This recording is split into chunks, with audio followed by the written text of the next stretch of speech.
Yahoo, Prof here, and we're back with the next video that I said we would have, which is Viper V3 Pro White Edition. Even says White Edition on there. Like it. Let's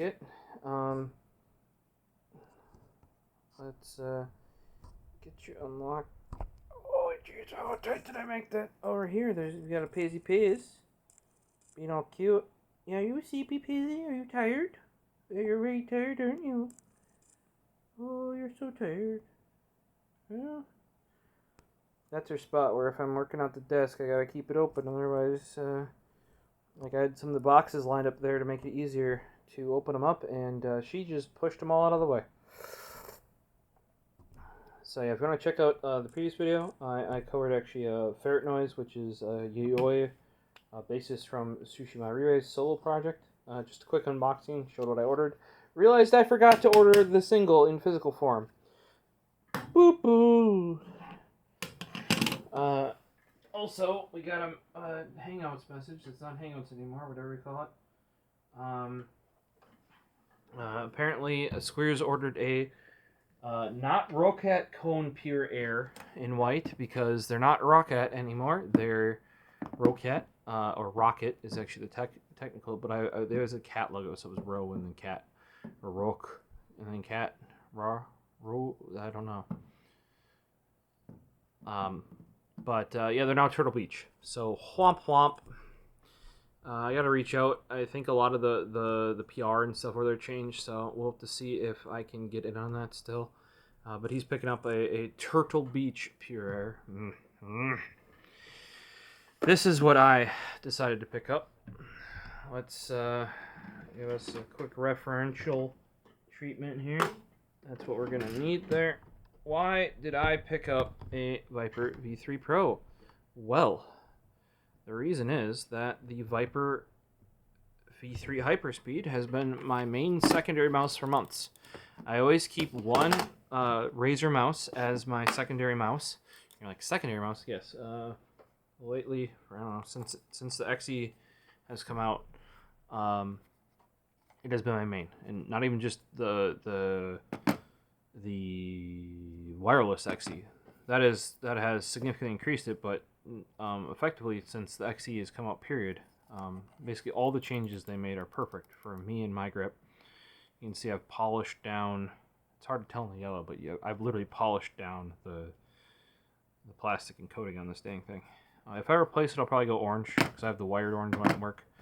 But that's kind of because I don't need wireless for work, you know. So I just leave the wired one there. But this is my secondary, and you're like, why do you need a secondary? Well, in case the battery dies on that guy, I need something good enough. And realistically, I really like the Viper V3. It's not a Viper though.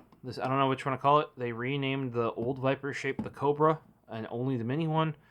The new Viper shape is the new Death Adder, which really isn't a Death Adder. Like the Death Adder V3 is more of that's the Mamba, really, is what it is. But Mamba's a weaker brand. And what I feel, to me at least, the Viper V3 is it's the right half of the Death Adder V3, but ambied. So the right half, like where it kind of slopes off, that, and then they mirrored it over to the left side, which actually I quite like. I've ended up preferring ambi mice over recent years. It's still right-handed, but because I don't three-finger, you could three-finger this. However, one thing I really didn't like about this Hyperspeed is that it's basically designed to be a pro without being a pro. And what I mean by that is normally on a Hyperspeed, there's Bluetooth. There is no Bluetooth. And the dongle is way under the battery. And normally on the Hyperspeed mice, the dongle is highly accessible. Also, on a lot of the more recent ones, you've been able to, I don't know if it's Basilisk and Death Adder V2 and Orochi. A lot of those, though, they have a slot for a AA or a AAA. I tend to just use a AAA and an adapter. I've done that for a long time. But yeah, to get that dongle out, it's just stupid. The other thing is the Hyperspeed version this is compatible with the 4K dongle. This guy. So that's and where the battery is, if you compare that to where it is on the or like how the bottoms of the previous, the Death Adder V3 Pro and the Viper V2 Pro, this effectively was supposed to be the Pro one, except I don't know why they didn't launch it as such, and they threw a battery in there. But normally Hyperspeed always has, and this is why I've used them in the past as like my work mice, because it has a USB dongle for that you can just plug in, and then it has Bluetooth. So what I would do is I would Bluetooth my own computer, and then I would USB dongle into clients' computers, because that way I don't have to install anything. I can just plug it in, works right away, flip to that mode. The other thing you can do it with is I can say if you have a dual use system, or you use your main setup as a both your work from home setup and your personal setup, you can put the dongle in your desktop and then Bluetooth to your laptop, and all you gotta do is flip the switch on the bottom between Bluetooth and Wi-Fi, and you can multi-use like that. This was the first Hyperspeed that doesn't and can't do that. Now, the other thing I really didn't like about it, and you can see how much it's slipping around my hand here, this coating. This coating on the Viper V3 Hyperspeed is the same as on the Death Adder V3, not Pro, just normal wired edition. Squeers has one. It was one of his last things he picked up when he still worked at Best Buy. God damn, I'm bleeding there. I hooked myself with this knife under my freaking nail. I'm surprised it didn't slice me up even more. Be careful. That's all I'll say. But I do not like this black coating. So this, to be truthful, as a secondary mouse, this thing was working perfectly fine. You're like, oh, once again, like, why do I need a secondary mouse? The XE, especially now in 4K mode, dies pretty quick. And, I might have to charge it up. The other thing is when you're programming, like, say for flashing the firmware in an XE, or like I was doing a Corsair mouse, you need a different mouse, ideally from a completely different brand, to click the buttons and the stuff while you're flashing the firmware for the other brand, right? The other thing would be that I use a Tartarus Pro on my left hand for gaming, because I like using the joystick for moving around, frees up my hands. I just prefer to play that way. So that means I have to use Razer's software, right?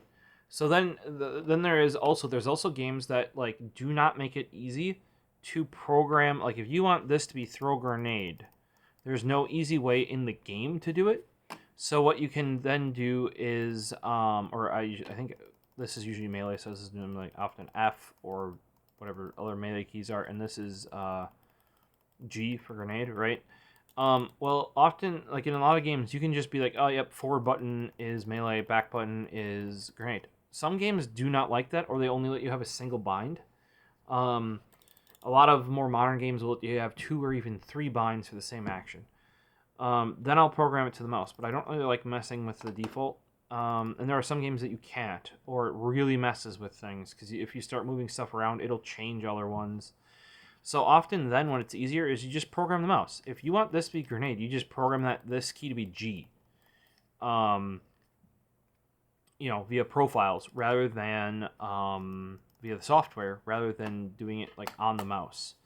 And that's where, because I'm already running the Razer software, and I would argue that Razer Synapse is probably the best one that you actively run all the time. Corsair's is horrendous. Logitech's is horrendous, but they let you do the onboard memory manager, so you don't have to use it. A lot of these brands are just horrible. There's so much overhead. They're convoluted to use. So normally what I do is I just program a mouse once and I'm done with it. Razer software, though, some of the stuff is a little clunky, I would say, but for the most part, it works, makes sense. Also, like, if you want to use Razer Chroma, that's in there. I don't particularly usually leave that enabled, but what I'm going to use this for, I mentioned it in the previous video, that these are hard to come by, and I found one on Amazon Warehouse. Normal price, sadly, even though it's a return, but they're really hard to find right now. I'm going to use this once I'm back on my main setup upstairs, once I verify all the lines off of it are working. And this will be actually running my backlighting for my monitors. So I won't just have white backlighting anymore, or if I want like a little bit of an orange tinge or a warmer tinge, I can do that. because I'm going to run the strips through this. It gave me an idea because Razer themselves sells a kit for monitor and desk backlighting, and they use this. And then you can buy more strips for them, but it's $70 for strips. I'll just get cheap Amazon ones. So I'm running, and the reason why I'm willing to run that is because I already have to run the software for Tartarus Pro. You know what I mean? So same sort of thing here. And why, if I think this one's fine, I actually would recommend the Viper V3 Hyperspeed. Here's the other thing too. Prices on Hyperspeeds are only like $40. This is not $40. Let's turn on my XE here.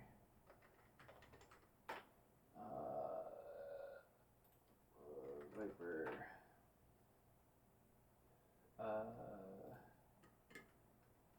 Razer.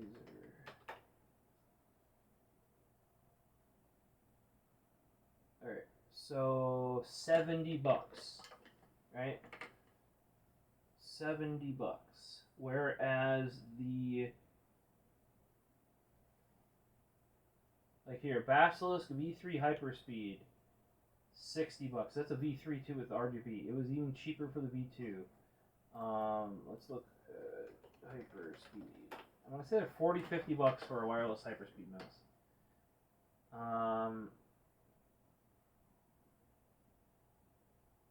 It looks like they're harder to come by now. I haven't even seen any listed on Best Buy's website.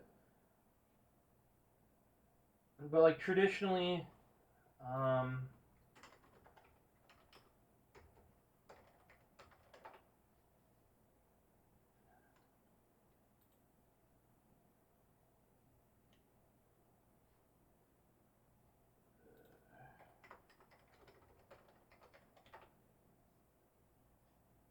$60. V2 Hyperspeed was originally $60, now down to $40. Like, I might be thinking of some of the I think I even bought like on sale the Orochi for $27. But yeah, like this is a $20-30 over what it really should have been. If it was truly a Hyperspeed. You know, like normally if it was truly a Hyperspeed, they wouldn't do the virgin PTFE feet. You throw on whatever, you know what I mean? This really is basically just a Pro that runs on AA batteries instead of rechargeable. That's effectively what it is. Why they did that, I don't know. Maybe too many people thought the Hyperspeeds were like a better fit. Like I actually know people, Shane, who's you might have seen we built his computer on the channel. We built his first PC with him. He was using, I believe, a Basilisk Hyperspeed. Yeah, that's what he was already using. I'm like, hey, that's actually a great mouse. And I'm like, just make sure when you're using it on a gaming system, you throw the dongle in there, and then when you're using your work PC, throw the Bluetooth in there, or use the Bluetooth. Because originally he was just using Bluetooth and noticing, like, I'm like, oh yeah, you definitely, like, Bluetooth's slow. You got to make sure you're using the dongle. So like all the benefits of the Hyperspeed, lower price, Bluetooth, multiple battery things. So like where you can literally just go grab batteries out of your freaking remote for your TV, throw it in there and get it working. Not a thing. Easy accessible to the dongle because you're probably using Bluetooth, popping the dongle in and out or something like that. Not a thing. It's just not a very good Hyperspeed mouse. It's a good mouse, don't get me wrong. I just also do not like this, like, the coding they went to for the Death Adder V3 non-pro one, the wired one. It's just like this satin black coating. I would much rather have, I put them away. The hard plastic white coating that's on the Death Adder V3 Pro and Viper V2 Pro. Let's grab our knife that I poked myself with. God damn, really? I think I gotta sharpen this thing.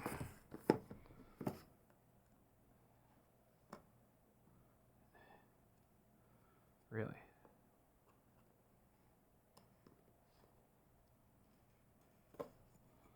Yeah, I think this is the first knife I'm gonna have to learn how to sharpen again. Like, I mean, I know, but I want to like actually do it like well. And also doing it by hand takes forever. I want to get one of the more automated things. There's no... I thought there'd be a cable up in there. Nope. So here's the white. Oh, it's still that satin finish. Not a fan. It's drier feeling. Like this has got some more sheen to it. This is much drier feeling. But I prefer the more heavily textured finishes. This is truly white, by the way. Whereas Razer's white, what they used to call mercury, like it wasn't actually white. The other nice thing too is that this can use the Hyperspeed dongle, but doesn't come with it. Whereas the Pro, right here, oh, yeah, it's actually slippery. The Pro also, they fixed the feet too. If you look, and this was even the case on the old Pro mice. The feet were these like the classic Razer little like front feet, curly Q back foot. Even on the other Pro mice that didn't necessarily need a dongle going on, were that same way. But no longer an issue because of the fact that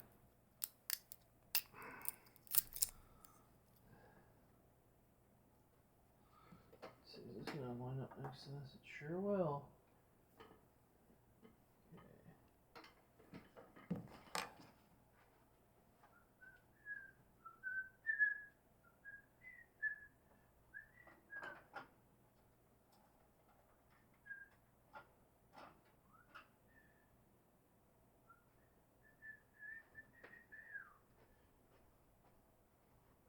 Alright, so how I am going to do this is... Oh, it looks like they put your serial number of the mouse on the dongle. Part number, serial number. Part numbers on the mouse. Oh, and there's a serial number too. Maybe I guess they're serializing them separately. Oh, the bottom of this looks way better.